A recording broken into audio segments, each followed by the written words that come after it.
தண்ணி எடுத்துக்கங்க. அத தோசைக்கல்ல ஊத்தி அதுக்குன்னு வழக்கமா ஒரு விளக்கமாறு வச்சிருப்பீங்கல்ல? ஆமாங்க. அத அடிப்பக்கமா திருப்பி சரிங்க.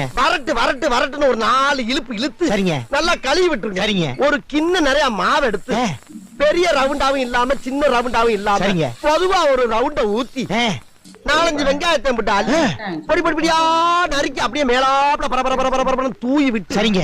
ஒரு நீளமான கேரட் எடுத்து அதையும் பொடி பொடியா நறுக்கி சரிங்க. அப்படியே மேலாப்ல பரபர தூவி விட்டு சரிங்க.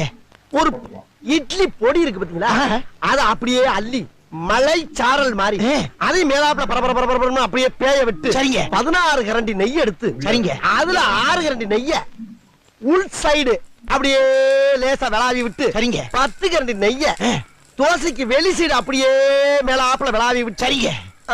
பொத்துனாப்ல அப்படி ஒரு பரட்டு இப்படி ஒரு பரட்டு அப்படி பரட்டி விட்டு அப்படியே ரெட்டி கலர்ல முருக விட்டு அழகா மடிச்சு கம ஒரு ஊத்தப்பத்தை எடுத்துட்டு வாங்க. சரிங்க.